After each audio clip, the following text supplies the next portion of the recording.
મોટા ભાઈ એમ કહે છે કે આને છોડી દેવું જોઈએ. તો ધર્મરાજની વાત બરાબર છે. આ બ્રાહ્મણ છે એટલે આને મરાય નહીં, આને મારવા તો બ્રહ્મ હત્યાનું પાપ લાગે. પણ એક મોટા ભાઈ ભીમસેન એમ કહે છે કે આ સ્થાયી છે, આને આતંકવાદી કર્મ કર્યું છે એટલે આને મારવો જ જોઈએ.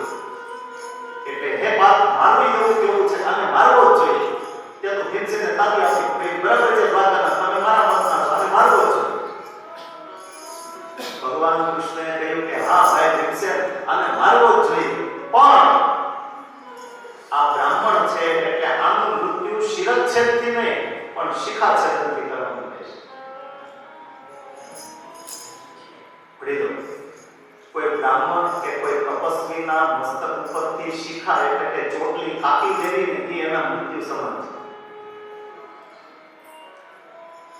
પહેલાના સમયમાં બ્રાહ્મણો કોઈ અપરાધ કરતા ને તો એને આવી રીતે સજા કરતા.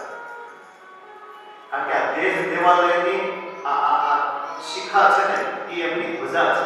એના ઉપરથી જ્યારે ધ્વજા ખંડિત થાય ત્યારે દેહરૂપી દેવાલયને બહુ શરમથી નીચે ઝૂકવું પડે છે. તો આબરૂદાર માણસને જાહેરમાં બે આબરૂ કરવો એ એના મૃત્યુ સમાન છે. સર્પની ફેણ ઉપરથી મણી લઈ લેવો એ એના મૃત્યુ સમાન છે. અને કોઈ તપસ્વી સાધુ સંત કે બ્રાહ્મણના મસ્તક ઉપરથી ચોટલી કાપી લેવી એ એના મૃત્યુ સમાન છે. દ્વારકાનાથે નિર્ણય કર્યો, એને કહ્યું આના મસ્તક ઉપરથી શિખા કાપી એને નિસ્તેજ કરીને છોડી. અને કૃષ્ણનો નિર્ણય એમાં પછી કઈ ફેરફાર ન થાય એટલે એ નિર્ણય લઈ અને અશ્વત્થામાના મસ્તક ઉપરથી ચોટલી કાપી નિસ્તેજ કરી અને અશ્વત્થામાને છોડી. આ બાજુ પાંચે મસ્તક વિહીન ધડ પડ્યા છે. પાંચ પાંડવ પુત્રોની ઉપર ભગવાન કૃષ્ણએ દ્રષ્ટિ કરી, પાંચેયને ગતિ આપી, પાંચેયનો અગ્નિ સંસ્કાર કર્યો. બધું કાર્ય પૂર્ણ થયું અને હસ્તિનાપુરની ગાદી ઉપર મહારાજ યુધિષ્ઠિર પણ બિરાજમાન થયા. યુદ્ધનું કાર્ય પણ પૂર્ણ થયું છે એટલે ભગવાન કૃષ્ણએ એવું વિચાર્યું કે હવે મારું કાર્ય પૂર્ણ થયું છે, હવે હું દ્વારકા પાછો.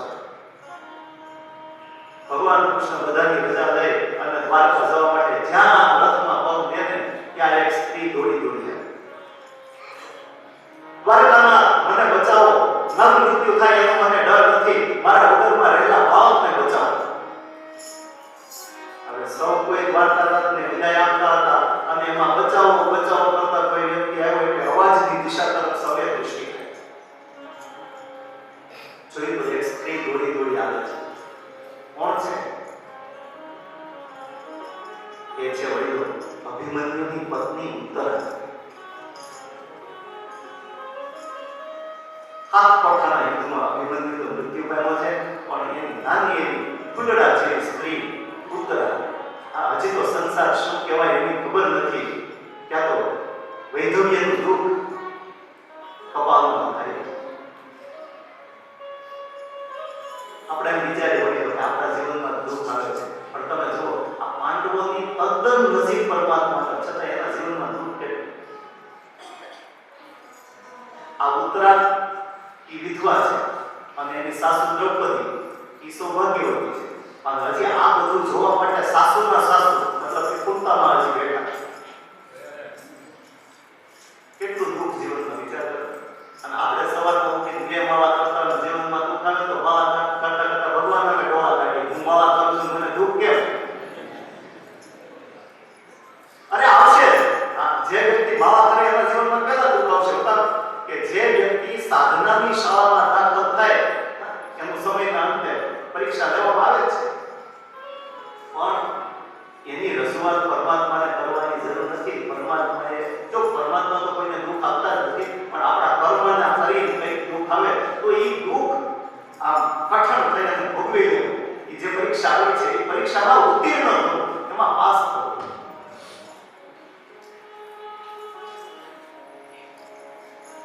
તો સાધનાની શાળામાં જે દાખલ થશે એની સમયના અંતે પરીક્ષા થશે.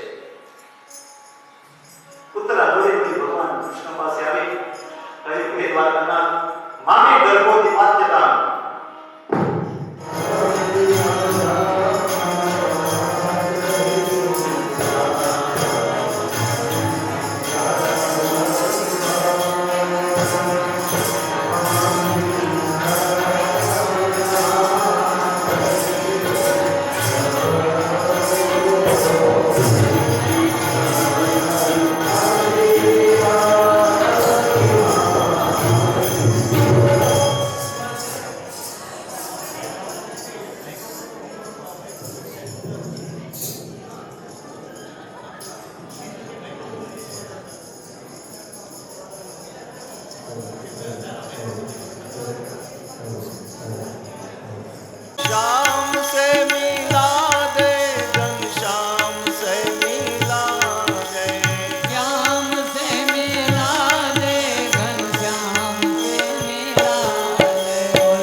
આવી કહ્યું, દ્વારકાનાથ મને બચાવો, મારું મૃત્યુ થાય એનો મને ડર નથી, પણ મારા ઉદરમાં રહેલા બાળકને બચાવો.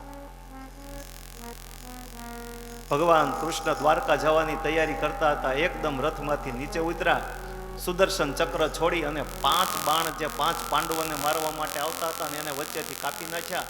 અને ભગવાને સૂક્ષ્મ સ્વરૂપ ધારણ કરી અને ઉત્તરાના શ્વાસ દ્વારા ઉત્તરાના ઉદરમાં પ્રવેશ કરી અને પરિબ્રહ્મ પરમાત્માએ ઉત્તરાના બાળકનું બ્રહ્માસ્ત્ર, અશ્વત્થામાના બ્રહ્માસ્ત્રથી રક્ષણ કર્યું.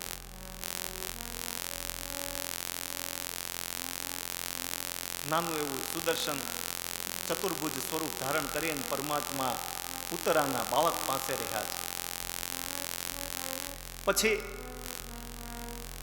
એ ઉત્તરાના બાળકનું રક્ષણ કરીને મહારાજ પરીક્ષિતનું રક્ષણ કરી અને ભગવાન જ્યારે ઉત્તરાના શરીરથી બહાર આવ્યા ને અને આ દ્રશ્ય કુંતામાએ જોયું ને ત્યારે કુંતાજીએ સ્તુતિ કરી. ભાગવતમાં ખૂબ સુંદર કુંતા સ્તુતિ આપવામાં આવી છે. કુંતાજીએ સ્તુતિ કરી અને શું થયું ખબર ન પડી. ભગવાને દ્વારકા જવાનો પ્રોગ્રામ કેન્સલ કર્યો, રોકાઈ ગયા. બધાને એમ થયું કે અમે વિનંતી કરીને એટલે ભગવાન રોકાઈ ગયા. સુભદ્રાને એમ થયું કે મારા ભાઈ છે, મેં કહ્યું એટલે રોકાઈ ગયા. અર્જુનને એમ થયું કે મારા મિત્ર છે, મેં કહ્યું એટલે રોકાઈ ગયા. કુંતામાને એમ થયું કે મેં સ્તુતિ કરી એટલે રોકાઈ ગયા. સૌ કોઈને એમ થયું ભગવાન અમારી માટે રોકાયા છે, પણ એવું ન હતું વડીલો. ભગવાન એક કાર્ય બાકી હતું એટલે રોકાયા હતા. ભગવાન એટલે રોકાયા કે ભગવાને દાદા ભીષ્મને વચન આપ્યું છે કે અંત સમયે હું તમને દર્શન આપીશ. અને ભીષ્મ હજી એમને એમ કુરુક્ષેત્રના મેદાનમાં બાણની પથારીમાં સૂતા છે. જો ભગવાન દ્વારિકા વહી જાય તો એક કામ તો બાકી રહી જાય, એટલે ભગવાન રોકાયા છે. આ બાજુ મહારાજ યુધિષ્ઠિરને મોહ થાય છે. એક દિવસ મહારાજ યુધિષ્ઠિર ભગવાન કૃષ્ણને એમ કહે છે, દ્વારકા જ્ઞાન આપી શકો. જો એને તો કોઈ એનાથી મોટો જો જ્ઞાન આપે તો એના સમજવામાં વાત આવે. પણ ભગવાન કૃષ્ણ પાસે બેઠેલું દરેક કાવાનું ચાલ્યું હોય, ભગવાન વિચાર ચાલો એને પણ જ્ઞાન આપીશું દાદા કૃષ્ણ પાસે. રથ તૈયાર કર્યો, દાદાનો અંતિમ સમય છે એટલે અંતિમ દર્શન માટે અને પરમાત્મા અંતિમ દર્શન આપવા માટે કુરુક્ષેત્રના મેદાનમાં જવા ગયા. 5 પાંડવો રથમાં બેઠા, દ્રૌપદી રથમાં બેઠા અને ભગવાન કૃષ્ણએ રથ ચલાવ્યો અને ચાલતા ચાલતા સૌ એવા કુરુક્ષેત્રમાં ગયા. કુરુક્ષેત્રના મેદાનમાં દાદા ભીષ્મ બાણની પથારીમાં સૂતા છે. વડીલો, મહાભારતનો કે કોઈ મહાન પાત્ર હોય તો એ છે દાદા ભીષ્મ. કથામાં દાદા ભીષ્મનો પ્રવેશ થાય છે. આવો થોડા શબ્દોમાં આપણે દાદાની ઓળખાણ કરી દઈએ. વડીલો, આ ભીષ્મ છે એ શાંતનુ રાજા અને ભગવતી ગંગાના પુત્ર છે. આ ગંગા જે વહી જાય છે એમના પુત્ર છે. પૂર્વજન્મની કથા વિષ્ણુના રહસ્યોને બહુ વિસ્તૃત કથા છે, પણ એમાં આપણે નહીં જઈએ. મુખ્ય કથા હું તમને કહું કે દેવોના શ્રાપથી મહાભીષ્મ અને ગંગા શાંતિપુર થઈ અને આવ્યા છે. અને એ શાંતનુની ઘરે અષ્ટવસુ એક પછી એક પુત્ર થઈ અને ગંગાના કુળથી પ્રગટ થતા અને એને પાછા ગંગામાં વહાવી દેવામાં આવતા. એ અષ્ટવસુમાંથી દ્રોણ નામના વસુ છે ને એ ભીષ્મ થયા છે. આવી કથા છે. જો વડીલ, ભીષ્મ નામ તો પછી પડ્યું, પણ વિષ્ણુનું પહેલા નામ હતું દેવવ્રત. આ દેવવ્રત એકમેવ શાંતનુ રાજાના પુત્ર છે. પણ એક વખત શાંતનુ રાજાએ નદી પાર કરતા એને એક મછવારાની પુત્રી મત્સ્યગંધાને જોઈ અને મત્સ્યગંધાને જોતા શાંતનુ રાજાને એમની સાથે વિવાહ કરવાની ઈચ્છા થઈ. એટલે એને મત્સ્યગંધાને એમ કહ્યું કે હું તમારી સાથે લગ્ન કરવા માંગુ છું. તો મત્સ્યગંધાએ એમ કહ્યું કે કઈ વાંધો નહીં, હું તમારી સાથે લગ્ન કરું, મને કોઈ વાંધો નથી, પણ મારા પિતા કહે તો મારા પિતાની ઈચ્છા હું તમારી સાથે લગ્ન કરીશ. એટલે મત્સ્યગંધા અને શાંતનુ બે એમના પિતા પાસે આવ્યા અને શાંતનુ રાજાએ મત્સ્યગંધાના પિતાને વાત કરી કે તમારી પુત્રી સાથે હું લગ્ન કરવા માંગુ છું. તો મત્સ્યગંધાના પિતાએ શરત કરી કે હું તમારી સાથે મારી પુત્રીને પરણાવું, રાજા સાથે દીકરીના લગ્ન થતા હોય તેમાં મને કાંઈ વાંધો ન હોય, પણ મારી એક શરત છે કે તમે મારી દીકરી સાથે લગ્ન કરો અને પછી એને ત્યાં જે દીકરો થાય ને તમારા રાજ્યનો વારસ મારી દીકરીનો દીકરો થાય. એ સિવાય બીજા કોઈને રાજ્ય મળે નહીં. હવે શાંતનુ રાજા મૂંઝાય કારણ કે એને એક દીકરો તો છે આ દેવનો, એનો અધિકાર એનો છે રાજ્યનો. એટલે પછી શાંતનુ રાજાના એને લગ્નનો વિચાર મોકૂફ રાખ્યો અને પોતાના રાજ્યમાં પાછા. પણ શાંતનુ રાજા ઉદાસ રહેવા લાગ્યા. આ બાજુ દેવરસ યુવરાજ છે, યુવાન છે, રાજકુમાર છે. એને પોતાના પિતાની પરિસ્થિતિ એ પામી ગયા અને એને પોતાના મંત્રીને પૂછ્યું, બાપુજી શું ચિંતા કરે છે જરા જણાવો. મંત્રીઓએ બધી વાત જાણી પછી એને દેવવ્રતને વાત કરી કે તમારા પિતાની ઈચ્છા છે આ મત્સ્યગંધા સાથે લગ્ન કરવાની, પણ મત્સ્યગંધાના પિતાએ આવી શરત કરી છે કે રાજ્યનો અધિકારી એનો પુત્ર થાય. અને પછી એ દેવવ્રત વળ્યો કે મત્સ્યગંધાના પિતા પાસે જાય છે અને એ કહે છે કે તમારી પુત્રીને મારા પિતા સાથે પરણાવો અને હું તમને વચન આપું છું અને આટલા વ્યક્તિની વચ્ચે હું પ્રતિજ્ઞા ધારણ કરું છું કે હું જ્યાં સુધી જીવીશ ત્યાં સુધી હું લગ્ન નહીં કરું, હું આજીવન બ્રહ્મચર્યનું પાલન કરીશ અને તમને વચન આપું છું કે તમારી દીકરીનો દીકરો જ રાજ્યનો અધિકારી. વડીલો, ઈ દેવવ્રતે આટલા વ્યક્તિઓની વચ્ચે આવી ભીષણ પ્રતિજ્ઞા લીધી એટલે દેવવ્રતનું બીજું નામ પડ્યું ભીષ્મ. અને આપણે સૌ જાણીએ છીએ કે દાદા ભીષ્મ આજીવન બ્રહ્મચારી.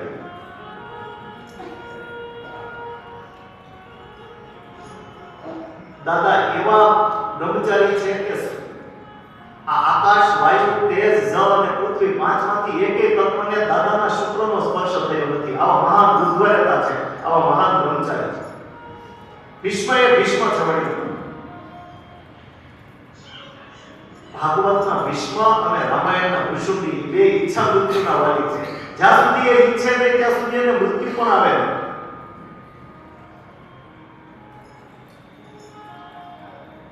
તમે મહાભારતના એક એક યોદ્ધાઓને જો વડીલો વિચારો કે ભગવાન કૃષ્ણ જો ન હોત ને તો આ યુદ્ધ કોઈની પાર જ ન પડ્યું. આ ભીષ્મ દાદાની ઈચ્છા મૃત્યુનો માલિક, એ ઈચ્છે મારે મરવું છે